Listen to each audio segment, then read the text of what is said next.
really great conversation. Again, we're so excited to be welcoming Annette Juba with Age of Central Texas. She's their deputy director. I'm going to give her an opportunity to tell you more about herself in just a moment, but you are here for Mind Matters at Home, Connecting Safely, How to Overcome Loneliness While Distancing. My name is Karen Reynes, and I'm the executive director for NAMI Central Texas. It's my great pleasure to welcome Annette Juba with Age of Central Texas. Annette, why don't you tell us a little bit more about yourself, and then we'll get started with some of these questions we want to unpack on this important topic. Sure. Thank you so much, Karen. Age is really, really pleased to partner with NAMI in this, and love that y'all are connecting with the community in such a great way. As Karen said, I work at Age of Central Texas. I'm the deputy director there, and I've been there for about 10 years. I was born and raised here in Austin. I'm a clinical social worker by training, and have worked with older adults my entire career. And I will tell you, when I was in college, I would have never thought this is what I was going to do. I answered a want ad in the paper back when you did that, to work with a physical therapist in nursing homes. And my job was to do exercises with nursing home residents. And honestly, I'm not sure who was more nervous that first time, the resident I was going to work with or me. And I, at that point, thought, I am only doing this till I can find anything better. And 30 plus years better, I've learned that 30 plus years later, I've learned that there is nothing better than working with older adults. I have loved this work. For me, it's a little bit like touching history. I have known a woman who voted the first time women ever had the right to vote. I knew a gentleman who was a World War I soldier. So it's a great career. I've loved it all these years. Well, it sounds like you're in the perfect place. I can hear that passion and love for your work. So we're delighted to have you here with us today, as I mentioned. So let's go ahead and get started. I think what we're really going to try to do is a little bit differently. And sometimes we've done these webinars where we've really done sort of a PowerPoint and, and someone's giving a presentation, but we've also had an opportunity sometimes to just have conversations, and that's sort of what we want to do today. We're certainly going to invite you, those of you that have joined us today as in the audience, to join us as well in having this conversation. So I want to start with this. Let's talk a little bit about this whole notion of social distancing and why it's so hard on us. And before you answer that question, Annette, from your perspective, I was wondering if those of you who are joining us today, if you might tell us, what do you think is so hard about all of this? What's hard on you? What are you seeing that's difficult or challenging for the people in your life?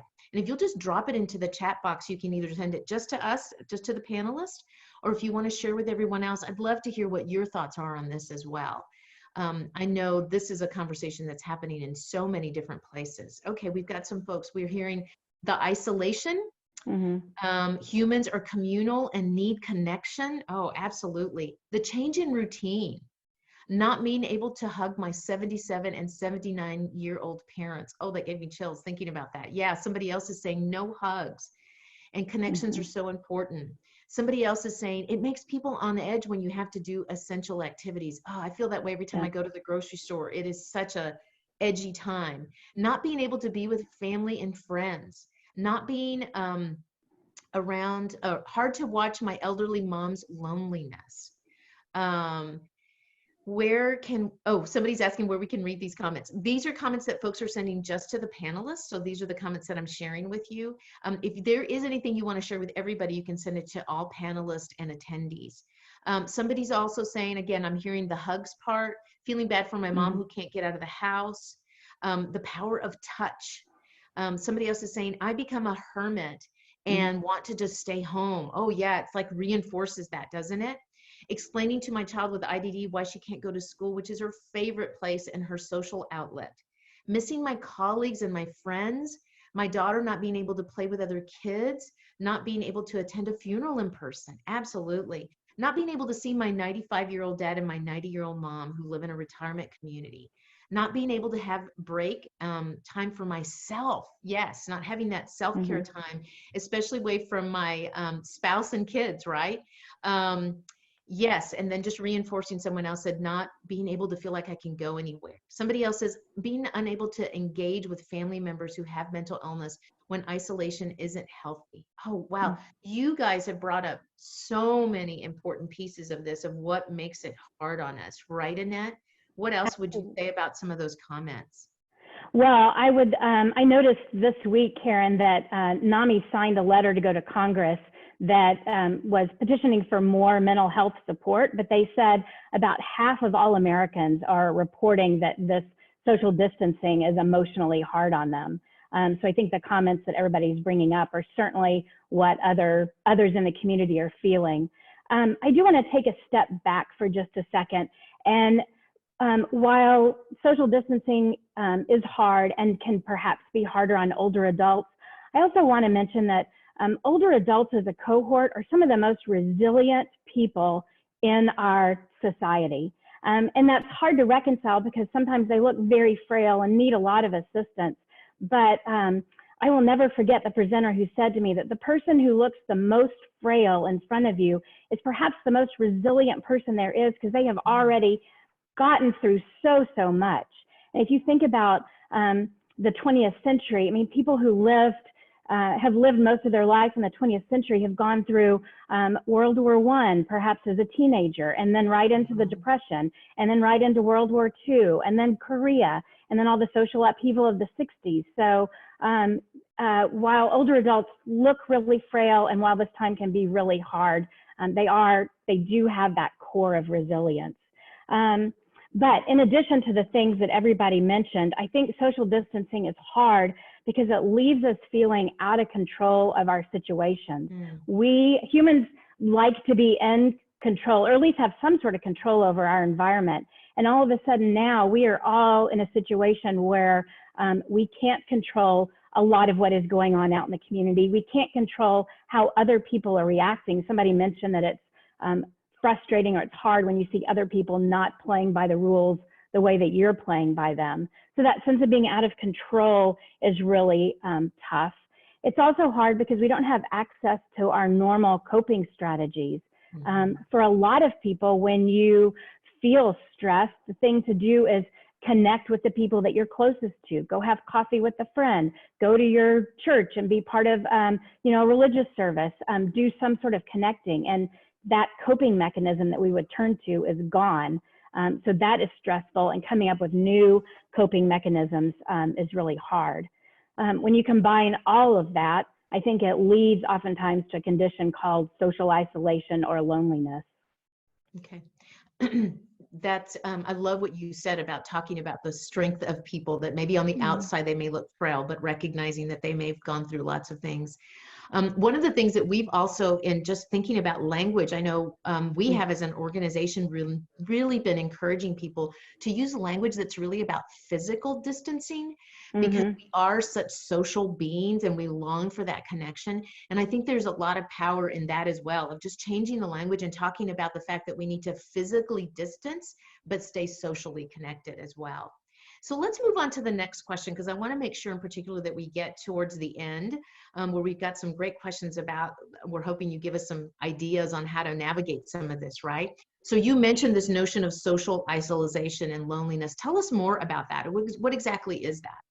Sure. So social isolation is the condition where you have few social connections or infrequent social contact. And that can often lead to a condition called loneliness, which is that idea that I don't have as many social connections as I want. And the interesting thing about loneliness, well, a couple of interesting things. People can be lonely even when they're in the midst of a crowd. So a nursing home resident could be lonely if those connections that she has with other residents are not very fulfilling.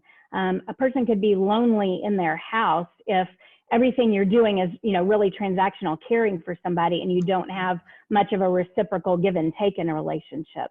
The other really interesting thing I think about loneliness is when I was in social work school at UT, the fact I think that made the biggest impact on me is that loneliness is the #1 mental health condition that we need to address in the United States. It is not there. Certainly all the other mental health conditions are worthy of serious, support and intervention and all of that. But loneliness, which seems like maybe such a trivial thing, is really a significant mental health issue to consider. Yeah, I think it's very interesting. I saw a study recently that said that loneliness has the same impact on us as smoking 15 cigarettes a day. So I think really, I think I might phrase it more as that it's a real public health issue. I sat on a panel once with a doctor who said that he really felt that we were a culture that was dying of loneliness, that was the greatest public health issue that we were all facing. And so I think it's interesting because we were already dealing with a high level of loneliness in our culture. Mm-hmm. And now we're dealing with this situation where we're physically having to distance from each other. So we know that that's definitely exacerbating already those feelings of loneliness. So let's move to the next question. And let's talk specifically right now, which is your kind of area of expertise, right? And clearly your passion about why it is that older adults are at such a high risk for social isolation and loneliness. I mean, we may know some of those reasons just intuitively, but tell us a little bit more about that. Yeah. Well, in addition to the emotional stress from loneliness, you're exactly right. It has very real physical effects. And that statistic about it being equal to smoking a pack of cigarettes a day or whatever the exact figure is very true. People who are lonely physically exhibit or experience elevated symptoms of anxiety, elevated symptoms of depression. Oftentimes their blood pressure is raised, their immune function is lowered. Loneliness can contribute to cognitive decline. People who are lonely are particularly vulnerable to viral infections. People who are lonely experience more inflammation in their body, which in turn triggers behaviors that cause you to withdraw from people, to act in very defensive ways. Ultimately, loneliness increases a person's mortality rate. So for older adults who are even more susceptible to these sort of physical onslaughts, loneliness can be really, really hard. The other thing that makes it particularly an issue for older adults is thinking about the idea of social determinants of health and those social needs that we all have to stay healthy. So a lot of times an older adult is relying on other people to take them to medical appointments, or other people to help remind them about medications, or other people to make sure that they have healthy groceries in the house. And with all of this physical distancing, you're right, that's a much better term. Sometimes those social supports fall away, which then in turn causes a person's health to decline. Yeah.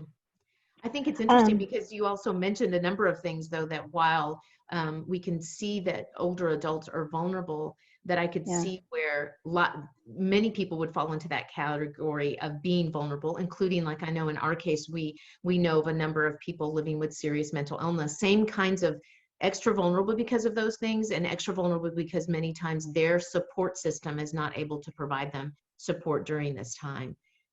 Absolutely. One of the statistics about older adults and loneliness is that before coronavirus, studies showed that probably about 43% of adults age 60 and older reported feeling lonely. And what we think is happening now is that people who were lonely to begin with perhaps now feel even more lonely, and people who didn't feel lonely to begin with now are starting to talk about feeling those sorts of symptoms. Okay. Well, let's move on then to our next question that we wanted to cover.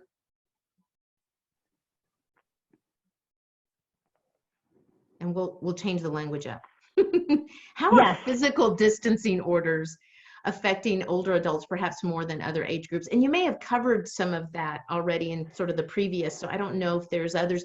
And I'm curious as well, for those of you that have joined us, take this as a moment as Annette's talking, if you have anything you want to add to that in terms of what you have seen in your own loved ones, in terms of how this physical distancing maybe has impacted the people you love and care for. And then I'm curious, Annette, if you have anything else you want to add while folks are sharing their comments around that too. Sure. There's some other, I think, factors associated with aging that make social distancing even harder. One of them is the presence of chronic illness. If you physically don't feel good, you can't, it's harder to do your normal routine, much less come up with a new routine. That makes social distancing harder for older adults. sensory impairments that older adults might experience make it harder. If you can't hear well to begin with, then trying to figure out how to hear via the computer is, you know, a mountain to climb, I think. One thing that we know about aging successfully is that people are wired to be connected. I think a lot of the commenters have mentioned that. We are social people. And in order to age successfully, people need to maintain those connections. So it's a real conundrum right now that on the one hand, we're saying to people, in order to be safe from this virus, you need to do this thing that we know makes it harder to age well. It's a real dilemma. Do one thing that's unhealthy, and perhaps there's going to be other unintended consequences. You might be safe from the virus, but you might experience some of these other changes or declines in your life. Yeah, it seems sort of cruel, doesn't it? I mean, whenever I think about it, it's just the thing that we most need, and particularly older adults, they don't have right now. I want to share some of the comments that folks shared. Somebody was talking about their own mom who's a full-time caregiver for her dad. So they're in their late 70s. And so she's there providing caregiving, and he's there, but he can't really, he's not company necessarily. He's not able to talk to her. And then they additionally have a 50-year-old son, so this person's brother, who also lives with them, but has untreated bipolar, and so sleeps all day and all that. So she's particularly concerned about, you know, her mom, who is very isolated and feels helpless because of that. Somebody else mentioned just irritability and just overall sadness. And so I do think that, again, folks are naming some of the things that you brought up as well that we will sometimes see. Somebody mentioned a list of positive affirmations, which I feel like we're going to like, hey, what are some of the things that we can do? So let's move along with the questions, because I know we're going to get to that. Yeah, absolutely. Absolutely. I think one of the other things that makes it harder for older adults is the way we're relying on technology to help bridge these physical distances between people. I don't know about you guys, but certainly in my life and in my office, we have all had to overcome a bit of a learning curve to figure out the best way to use all this technology. And we're generally pretty familiar with it to begin with. For older adults who maybe don't have all of the technological toys or don't spend so much time on them, that is even more of a hurdle to get over. So I think it's interesting, this idea that technology is going to save us and keep us all connected, and yet it is not as intuitive for anybody, much less older adults, as we might think it should be. Yeah, very true. And in fact, I know I had somebody that just was mentioning that they were needing closed caption for this and were frustrated because they couldn't get it to set up. Somebody else is mentioning about, you know, having a friend who lives in a nursing home that, you know, they're not fixing their internet, so there's no way for this person to access Braille emails or correspondence. And then also we're hearing a lot about the sort of digital divide, right? Where they're certainly in our surrounding communities, surrounding counties, where you have pockets of areas where they're dead zones, where there is no access to the technology. So it's not always going to be one of the ways that we can make that connection. So what is it that we can do for ourselves and for others to sort of combat the effects of this social isolation and loneliness? What are some of your suggestions for that? Sure. So I think the first thing is for us to try to cultivate a variety of relationships. We know that people need connection, but they also need to have variety in those connections. So certainly, you know, spouses, partners, family, old friends, those are great connections to have. But in addition to that, we need to cultivate more casual acquaintances, the friends, the people that you can chat with via Facebook. And then the other thing is to be sure to remain connected to the bigger community as much as you can. Perhaps listen in on the church services that are being broadcast, or webinars like this where other people are participating as well. We can't rely on just having this one sort of connection. We need variety in all of our connections. One of the attendees mentioned positive affirmations. I think it is so important what we say to ourselves and what we say to other people. Words are so, so powerful. So perhaps the message that we say to ourselves or give to other people is not, you have to avoid these things, you can't do these things, but reframe it more positively. We are helping to create, a safe environment. We are helping to preserve somebody's health. Think of it in positive terms. And I think, as trivial as it seems, that can make a big difference. One of the really interesting articles that I read getting ready for this talked not only about all those physical effects of loneliness that we rattled off earlier, but talked about the opposing positive physical effects of doing something kind for somebody else. And biologically, our bodies respond in very positive ways if we extend a kindness to someone else. And it doesn't have to be face-to-face. It can be online. It can be indirect. It could be, moving the trash can from the street back down somebody's driveway that they don't even necessarily know about. But that idea of, or that action of being kind is really biologically, physiologically beneficial for all of us. Yeah, I love also, we've had some folks that have also been dropping messages into the chat who've made some great suggestions as well. Again, somebody mentioned, just using, if tech is an issue, just a couple of people mentioned good old fashioned letter writing, right? Printing out photos or funny pages or things that might make, fun to share with. Frequent phone calls or texts. I mean, using the technology that you can use. And I think it's really interesting, actually, Christina, who I didn't introduce when we started, who's on our a call today as well, who's on our staff, has often shared that she's got a neighbor a couple of houses down who is older and lives alone, and they had already had a relationship with her and would oftentimes pop in and visit her and stuff, but because of everything going on, they haven't necessarily been able to do that in the same way. But what they do is still go down there and just talk through the screen, so they have a little 2-year-old that they take down there, and I know that must just brighten her day. So I do think in many respects, we're sort of being called to be creative. I love what you were just saying about just the kindness piece, that there's nothing, more powerful than just that, extending that and looking for opportunities to sort of think outside the box in terms of how we're doing that. And I'm seeing a lot of stories and images and things that people are sharing on social media that they're doing of just, again, having family members that are in nursing homes and, visiting them from the outside and getting to wave to them from the window and coming with a sign to say, hey, we love you and we miss you, or, whatever that may be. I know my sister as well has a mother-in-law that's in that situation, and they just make sure that they're calling her every day. And she's not able to communicate because she's dealing with the effects of a physical condition that makes her unable to do that, but they can see the smile on her face when they're talking to her. So I do think that that's really important. Somebody else mentioned that their church has been divided into neighborhood groups, and they've been calling on each other and checking on their neighbors periodically as well. So I think we're really called to think outside the box, aren't we?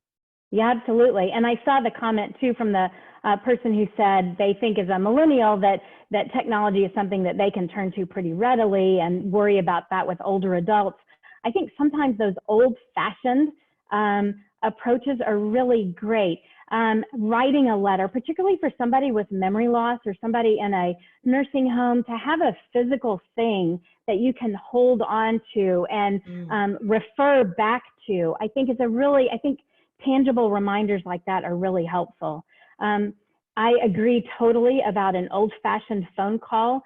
Interestingly, there's some research that shows that Zoom calls or FaceTime can maybe exacerbate those feelings of distance, because here's this person, you can see them and yet you can't be with them.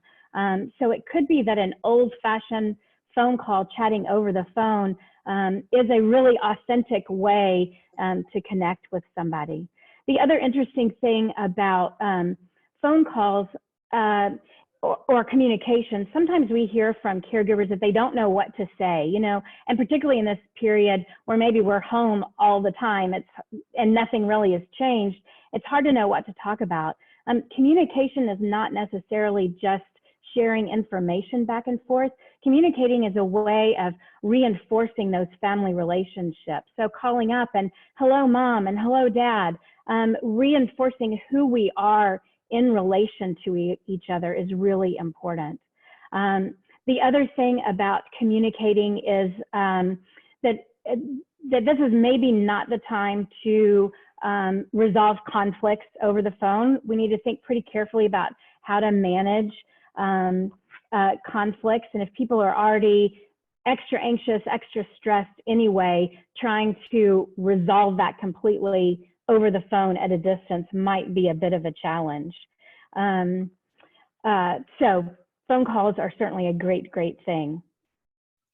So I want to point out, somebody's brought up something that I think I want to address, which is what do you do in situations that people are experiencing loneliness and may not have those kinds of connections? I mean, this person is pointing out not everyone has someone to talk to. And so how, what do you do for yourself then if you're experiencing this level of loneliness? Because again, this person is pointing out, we're talking about being kind to others, but I sort of hear this person saying, hey, not helpful if I'm dealing with my own loneliness. In other words, if you're an empty vessel right now, right. How do you navigate that? Sure. So one thing that we know is that people do better when we have some sort of purpose. So it could be that this is a great time to think about what that purpose is. For a lot of us, this is the closest we're going to get to a simulation of what retirement might be like. So one thing that we might do is use this as a pilot project or an experiment and what kinds of things do I need in my day in order to get through it well. For a lot of people, routine is really important. And I saw one commenter mention that earlier. I don't know about you guys, but when this all started, I thought a whole unstructured day, that sounds like a luxury. I can't wait. And I quickly learned that a whole unstructured day drags me down and leaves me feeling much worse at the end of it. So having some sort of routine, dressing for whatever it is you're doing and not just living in your morning sweats and your evening sweats. I put on work clothes to do this because it helped me feel more like I was in that role. So think about the person that you want to be and then what kind of steps you can take to do that. I think another useful tip is a lot of what we talk to caregivers of older adults about, and that is the idea of self-care and knowing what you need to self-soothe or what you need to be your best self. For me, I know that if I'm wearing comfortable socks, I feel so much better. It seems ridiculous, but that sort of sets other things for feeling better. So know what it is that feels good to you. Is it a certain outfit that makes you feel like your best self? Is it making a goal to drink 8 glasses of water and checking it off at the end of the day? Have some sort of purpose for the day. Have some sort of routine for the day. And again, that idea of self-talk. What can I learn from this? This is an experiment. What have I learned today? What do I want to do differently? We talk with caregivers of older adults a lot about that. The idea that we have to be detectives in a way. We have to be forgiving detectives, let's put it that way. Whatever we tried today was doing the best that we knew of today. What can we learn from it and what do we want to do differently tomorrow? I have learned I need to get up at a certain time in the morning and I need to go out and take a walk. And that just sets the rest of the day to play out much better. So what do you know about yourself that helps you feel like your best self? The other thing that I might like to throw out there is that is support groups and, utilizing online. We have a number of support groups, and on our website, on the NAMIcentraltx.org website, if you go to our coronavirus page, we have a whole section of other organizations that provide, support groups as well that are online, because I think what I heard this one person really pointing to is, hey, I don't have anyone. So I think that that's part of it, as well as cultivating that, based on what's out there. Somebody mentioned, I'm not familiar with it, but somebody mentioned that there's an app out there called Quarantine Chat for people who can take advantage and talk to someone.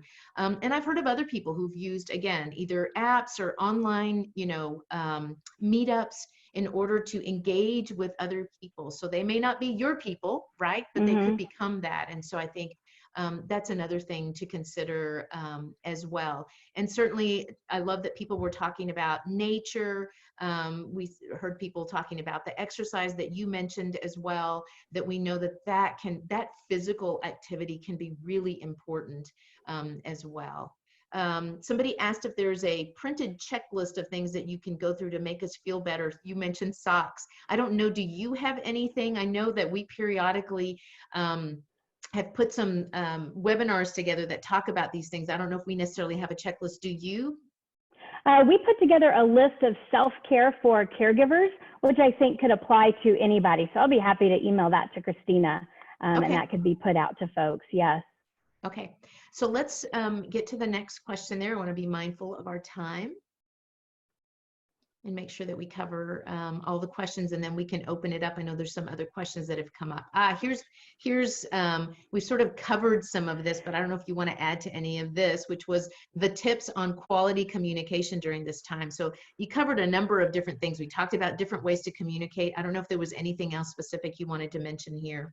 There was one more point about that, and that is the idea of reminiscing in conversation. So we talked about the fact that conversation can be hard when you're just sharing information, when it's about that flow of information, and if nothing has changed, what do you talk about? Reminiscing could be a great thing. It's not only helpful for people to think back or reflect back on the good times and the positive experiences they've had, but it's also an opportunity to project into the future. That was such a great time when we were all able to get together as a family, and I'm looking forward to when we do that, and would we do it at your house or my house, and sort of that envisioning the future in really enjoyable ways can have some good benefits.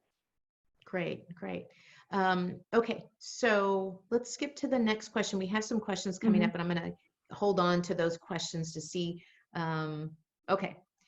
And then what are some other ways to think about this time of, again, I'll use the phrasing we've been using around physical distancing. Anything else you want to add to that? Well, we talked a little bit about use this as a time to think about what your own age might be like. When we get to the point where we can't be out and about as much as we are now for physical aging reasons, what is it that you need to be happy in your environment? What kinds of activities are stimulating to you or engaging to you? What are the best ways to still feel involved in the world? So if we use this as a bit of an experiment, that might be a good outcome that comes out of this physical distancing. The other thing is that this is a great chance for all of us to have an idea of what it feels like to be an older adult right now.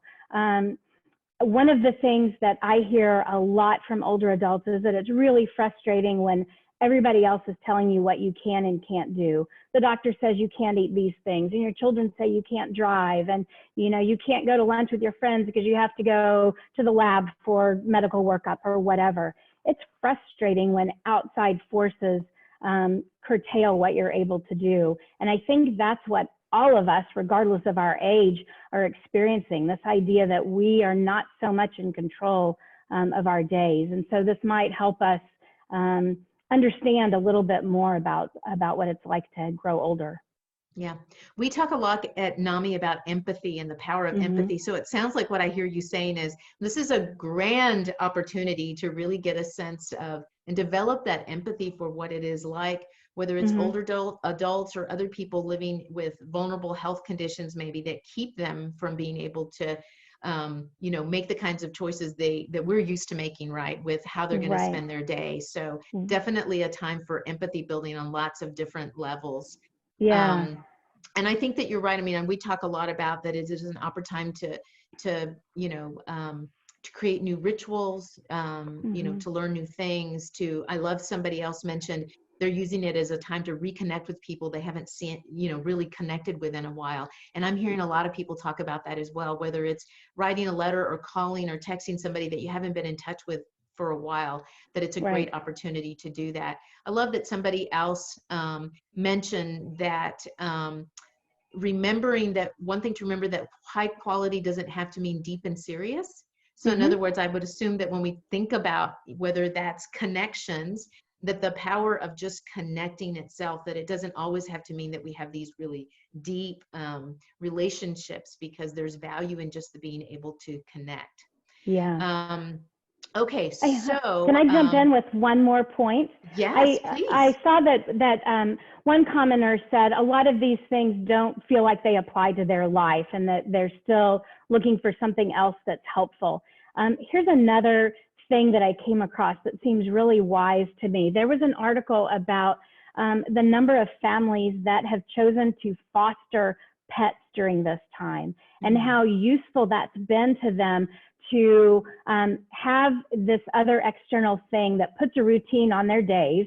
The dogs want to eat at a certain time, and you better not be late, and they have to get out and take a walk. But there's also some research that shows that seeing other living things relaxing can be relaxing for us. So if you've got a pet, if you have an opportunity to foster a pet, that could be a real source of comfort, perhaps. In our household, we don't have a pet, and I don't think we're the right people to foster at this point, but we've had birds that have built a nest in a hanging basket on our porch, and we have gotten sort of amazingly preoccupied with these birds going about their normal everyday routine. And in an interesting way, that's really refreshing to see a living thing going about this normal routine without all of this angst that the rest of us are feeling. Yeah, absolutely. Well, we've had a few additional questions that have come up, and certainly this is an opportunity. If you have some additional questions that you want to either drop into the Q&A or the chat box, I'm going to try to keep an eye on both, but I've got a couple of questions. You talked a lot about the results of loneliness in older people. What can we do as brothers, sons, family members to help limit the feelings of these, the impact of this? What can family members do? I think just staying in contact to the extent that you can, and whether that's FaceTime, whether it's a regular phone call, whether it's writing a letter, staying in as much contact as you can is certainly helpful. I think that reinforces a person's place within the family. Sometimes I think what happens when we get lonely is we just don't feel anchored anywhere. So if you've got this person that you're in a relationship with, being in contact solidifies that relationship. And again, this is where reminiscing comes in helpful, or sending pictures as a reminder of, look, this is how we were with each other. This is how we are connected to each other. I think those tangible reminders can be really useful. Okay. Sort of along those same lines, somebody else mentioned, what are some suggestions you can make for distant family members, in other words, in another state, who live in a retirement community where they can't have animals or visitors, even their neighbors, and technology isn't an option? Right now, all I can do is mail her letters. Any other suggestions? I don't think I would discount the value of mailing letters. I mean, think about people who over the years have kept love letters from their spouses from back in the day and refer back to that. So I wouldn't discount that at all. But if a letter is hard, maybe it's a picture that you find, or maybe it's an interesting article and, I read this and I thought of you. Maybe it's, a page that you've colored. I think I just really believe in the value of tangible things that people can hold on to. It's hard to cuddle up to your iPhone at night and look at the email that you've gotten. It's much easier to hold that letter that somebody has sent to you and taken the time with. It's hard to know, I think, how to reach into facilities without knowing each individual's facilities rules or capacities. So a good place to start might be with the social worker at the nursing home, and what is their capability, and what can you do, and what kinds of things might be useful to send. Maybe if we reflect back on what our parents and grandparents did back in the day. My husband's grandfather was a POW in World War II, and everybody still talks about the cookies that were called rocks that lasted forever, that family would bake in the States and send over to them. So maybe it's tapping back into some of those techniques from the past that can be really useful now. I love the idea that you, the suggestion you just made around contacting the social worker at the retirement home and to really engage them in helping figure out what are other things. Because one of the things that occurred to me is maybe making a video Mm-hmm. that then you're engaging the social worker and making sure that that person is able to watch the video, right? Mm-hmm. So wondering, there's all sorts of possibilities that you may not be aware of without making connection to the actual social worker that's there. I think that's a great starting place. Mm-hmm. Couple of other things somebody mentioned, which I think is a really, I don't know what the answer will this to be, but somebody was mentioning that they just read that many people are delaying routine health care due to the distancing issue, which could lead to future health issues. I'm wondering if you have thoughts around that. Um, so, from my perspective, or from what I've seen, my daughter works in a physician's office. And yes, when all of this started, the office was not seeing people in person. Their routine slowed down a lot during the day. Physicians' offices are gradually ramping back up. They're starting to see more and more people in the office and putting in routines or procedures to help keep people safe, spacing appointments further apart, disinfecting in between. But I think physicians themselves are also getting better at what telehealth means and how to have a good telehealth appointment. So even though a person maybe can't go in immediately to a doctor's appointment, I think it's good to still stay in contact with that office. They're getting much more savvy at how to support people remotely. Okay. Other questions? Somebody mentioned that they actually, their parents' retirement community is putting together a video. I love that for Mother's Day and asked everyone. I mean, I do, think that some of these retirement and nursing home communities are having to think creatively as well. So that's awesome. Any other questions? I'm trying to see if Christina, let me know if we missed anything, but I think we covered most of these questions. Oh, let's see. Somebody asked about the printed checklist. I did see that Rob, who is with the Age of Central Texas, dropped in. Looks like you've got some list of at-home activities. So for those of you that are on the webinar, you will be getting a follow-up email that will provide you with a list of links to some of these resources that Age has, so that you'll have access to them. And so we'll make sure to provide you with that following up. Any other questions? Oh, thank you, Christina. She pointed out to me that there's a couple of other questions that I missed. Somebody asked if, do we have any, NAMI, do we have any resources for youth struggling during this time? I've heard that at-risk youth are returning to substances and for coping during this stressful time. And we have heard that as well. And it's certainly some of the things that we've been looking at. What we tend to do in those kinds of situations, we're really looking to our partners in the community, which tend to be those that work with at-risk youth, are usually folks like LifeWorks. They've already got some things programming in place, so we tend to drive some of any interest or questions around that to them. So for this person that asked that question, I would encourage you to look at the LifeWorks page to see what kinds of programming that they're doing there for at-risk youth, because we certainly know that is a particular concern. And then someone else asked, where can people go if they're struggling and need external help?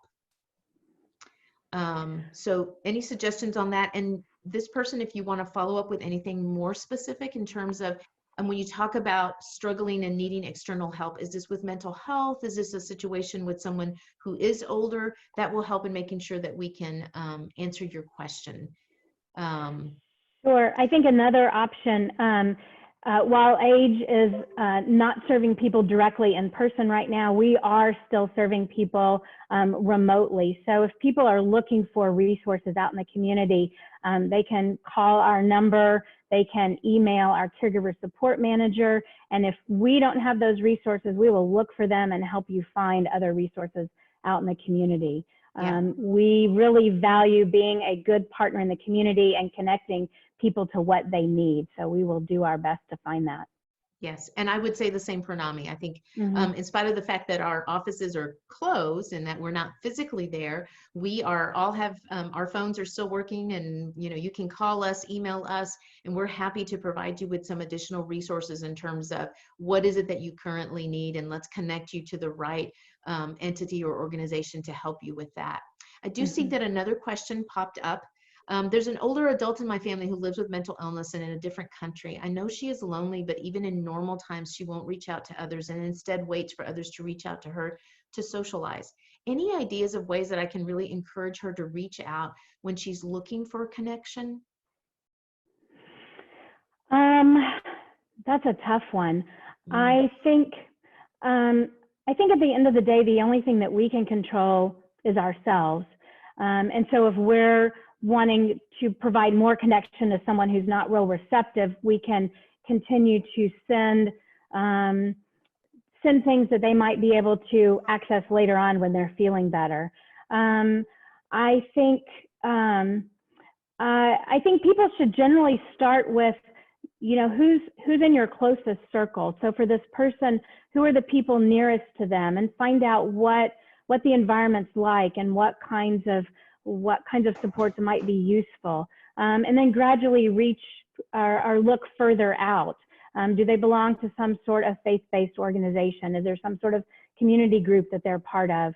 Um, without being there to see somebody, I think that the next best thing to do is to talk to people that are on the ground or closer nearby, and get a picture of what the situation is and what resources might be there. yeah. I also think that this is a time when that great skill of empathy can be really helpful. I think Mm-hmm. one of the things that that we want to remember in terms of people who live with a serious mental health issue is that many times it's difficult to imagine, but we put a lot of onus on people to say, reach out for help, reach out if you Yeah. need me. But I think many times when people are in that place of struggling and having a difficult time, it may be difficult for them to be the on that end of, we may want that for them, and we may need that from them, but they may not be able to provide that. So I know as challenging as it can be sometimes when we're a support system for people who are vulnerable, that many times sometimes it is up to us to make that initial contact. So it might be as a family member that you just kind of, maybe you set a reminder on your calendar so that you're making sure that maybe every other week or so you're just texting that person or doing a quick check-in with them, because it may be really difficult on their end to even be able to have the energy to do that reach out. So I think that's important. I also want to make a point of saying a couple of things. One is that because a couple of people have asked about a recording of this particular webinar, and just want to assure you that on our NAMI Central tx.org website, we will have a recording that Christina will post in the next couple of days so that you can share it with other folks. If you just go to the Mind Matters page on our website, you'll find it there. And then secondly, I want to make sure that people are aware of whether you're here in this area or in some, joining us from outside of this particular region, every county has a local mental health authority that is connected to your county. So here in the Austin Travis County area, we've got Integral Care, and then in the surrounding counties, we have Bluebonnet Trails. So there's some great resources there so that if you're concerned about someone, that you can make a call to them. They have a clinician that you can talk to then and express, what the concerns are about the situation, and they'll help you navigate that. I see that Christina just dropped all of that information into the chat box, and that's also on our website if you go to our crisis resource page. So I just want to make sure that we point that out as well. I think it's so important in this time when we're talking about loneliness, that we all remind ourselves that we're not alone.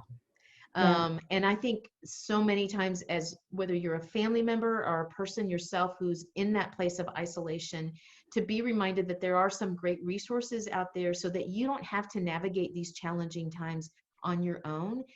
Make sure that you're reaching out to those resources. I know that AGE has some great resources posted on their website as well, and we do also.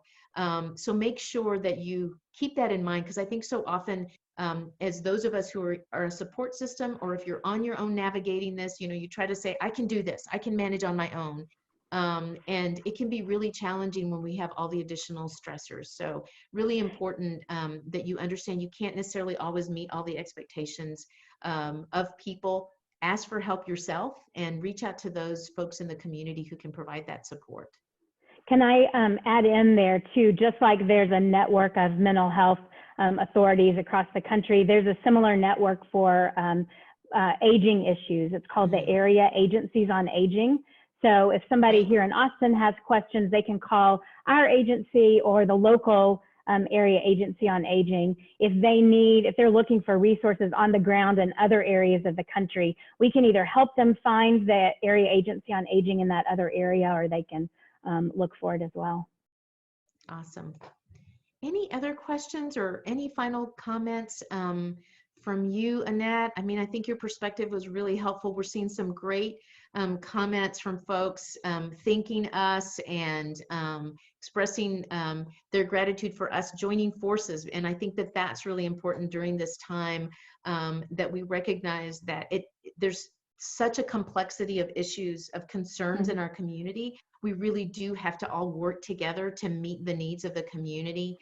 We're posting, you can see that now we've brought up the Age of Central Texas website, and just a little screenshot of some of the things that they have on their website. But as I promised, we're going to make sure you get an email following this webinar that has that list of all those different resources so you can access them, and continue to know that Age of Central Texas is in our community, providing great resources for those of us who love and care for the older adults in our community and who serve as partners with them and taking care of themselves.